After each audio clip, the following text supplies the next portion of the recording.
दोस्तों, वाल्मीकि रामायण से मूल भाषा में कुछ रोचक प्रसंग हम आपके लिए ला रहे हैं। पहला भाग है ताड़ का वध, जिसे हम 3 वीडियो में आपके सामने प्रस्तुत करेंगे। पहला वीडियो आपके लिए प्रस्तुत है। आशा करते हैं हमारा प्रयास आपको पसंद आएगा। वाल्मीकि रामायण सर्ग 24।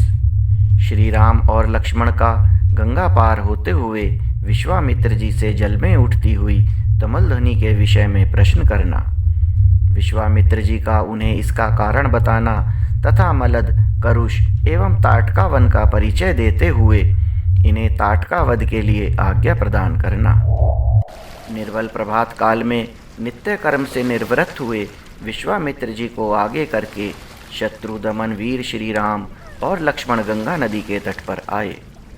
उस समय उत्तम व्रत का पालन करने वाले उन पुण्याश्रम निवासी महात्मा मुनियों ने एक सुंदर नाव मंगवाकर विश्वामित्र जी से कहा, महर्षि, आप इन राजकुमारों को आगे करके इस नाव पर बैठ जाइए और मार्ग को निर्विघ्नता पूर्वक तय कीजिए, जिससे विलंब ना हो।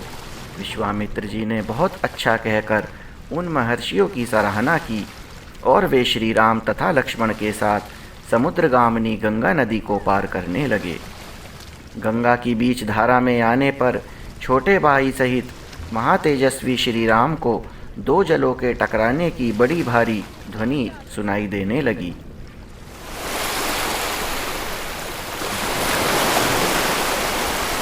यह कैसी आवाज़ है? क्यों? कहाँ से आ रही है? इस बात को निश्चित रूप से जानने की इच्छा उनके भीतर जाग उठी। तब श्री राम ने नदी के मध्य में मुनिवर विश्वामित्र से पूछा, जल के परस्पर मिलने से यहाँ ऐसी तुमुल ध्वनि क्यों हो रही है? श्री रामचंद्र जी के वचन में इस रहस्य को जानने की उत्कंठा भरी हुई थी। उसे सुनकर धर्मात्मा विश्वामित्र ने उस महान तुमुल ध्वनि का सुनिश्चित कारण बताते हुए कहा, नरश्रेष्ठ राम, कैलाश पर्वत पर एक सुंदर सरोवर है। उसे ब्रह्मा जी ने अपनी मानसिक संकल्प से प्रकट किया था। मन के द्वारा प्रकट होने से वह उत्तम सरोवर मानस कहलाता है। उस सरोवर से एक नदी निकलती है जो अयोध्यापुरी से सटकर बहती है। ब्रह्मसर से निकलने के कारण वह पवित्र नदी सरयू के नाम से विख्यात है। उसी का जल गंगा जी में मिल रहा है। 2 नदियों के जलों के संघर्ष से ही यह भारी आवाज़ हो रही है, जिसकी कहीं तुलना नहीं है। राम, तुम अपने मन को संयम में रखकर इस संगम के जल को प्रणाम करो। यह सुनकर उन दोनों अत्यंत धर्मात्मा भाइयों ने उन दोनों नदियों को प्रणाम किया और गंगा के दक्षिण किनारे पर उतरकर वे दोनों बंधु जल्दी जल्दी पैर बढ़ाते हुए चलने लगे। उस समय इक्ष्वाकु नंदन राजकुमार श्री राम ने अपने सामने एक भयंकर वन देखा, जिसमें मनुष्यों के आने जाने का कोई चिन्ह नहीं था। उसे देखकर उन्होंने मुनिवर विश्वामित्र से पूछा, गुरुदेव, यह वन तो बड़ा ही अद्भुत एवं दुर्गम है। यहाँ चारों ओर झिल्लियों की झनकार सुनाई दे रही है। भयानक हिंसक जंतु भरे हुए हैं। भयंकर बोली बोलने वाले पक्षी सब ओर फैले हुए हैं। नाना प्रकार के विहंगम भीषण स्वर में चहचा रहे हैं। सिंह, व्याघ्र, सुअर और हाथी भी इस जंगल की शोभा बढ़ा रहे हैं। धव, अश्वकर्ण, कुकुब, बेल, तिंदुक, पाटल तथा बेर के वृक्षों से भरा हुआ यह भयंकर वन क्या है? इसका क्या नाम है? तब महातेजस्वी महामुनि विश्वामित्र ने उनसे कहा, वत्स कुकुत्स नंदन, यह भयंकर वन जिसके अधिकार में रहा है उसका परिचय सुनो। नरश्रेष्ठ, पूर्व काल में यहाँ 2 समृद्धशाली जनपद थे, मलद और कुरुष। ये दोनों देश देवताओं के प्रयत्न से निर्मित हुए थे। राम, पहले की बात है, वृत्रासुर का वध करने के पश्चात देवराज इंद्र मल से लिप्त हो गए। क्षुधा ने भी उन्हें धर दबोचा और उनके भीतर ब्रह्म हत्या प्रविष्ट हो गई। तब देवताओं और तपोधन ऋषियों ने मलिन इंद्र को यहाँ गंगा जल से भरे हुए कलशों द्वारा नहलाया तथा उनके मल और क्षुधा को छुड़ा दिया। इस भूभाग में देवराज इंद्र के शरीर से उत्पन्न हुए मल और कारुष को देखकर देवता लोग बड़े प्रसन्न हुए। इंद्र पूर्ववत निर्मल, निष्करूप, क्षुधाहीन एवं शुद्ध हो गए। तब उन्होंने प्रसन्न होकर इस देश को यह उत्तम वर प्रदान किया। ये 2 जनपद लोक में मलद और करुष नाम से विख्यात होंगे। मेरे अंग जनित मल को धारण करने वाले ये दोनों देश बड़े समृद्धशाली होंगे।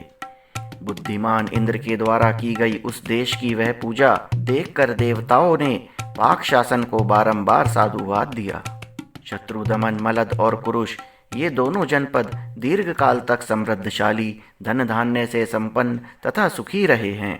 कुछ काल के अनंतर यहाँ इच्छा अनुसार रूप धारण करने वाली एक यक्षिणी आई, जो अपने शरीर में 1000 हाथियों का बल धारण करती है। उसका नाम ताटका है। वह बुद्धिमान सुंद नामक दैत्य की पत्नी है। मारीच नामक राक्षस, जो इंद्र के समान पराक्रमी है, उस ताटका का ही पुत्र है। उसकी भुजाएं गोल, मस्तक बहुत बड़ा, मुंह फैला हुआ और शरीर विशाल है। वह भयानक आकार वाला राक्षस यहाँ की प्रजा को सदा ही त्रास पहुँचाता रहता है। रघुनंदन, वह दुराचारणी ताटका भी सदा मलद और करुष इन दोनों जनपदों का विनाश करती रहती है। वह यक्षिणी 1.5 योजन 6 कोस तक के मार्ग को घेरकर इस वन में रहती है। अतः हम लोगों को जिस ओर ताटका वन है उस ओर ही चलना है। तुम अपने बाहुबल का सहारा लेकर इस दुराचारणी को मार डालो।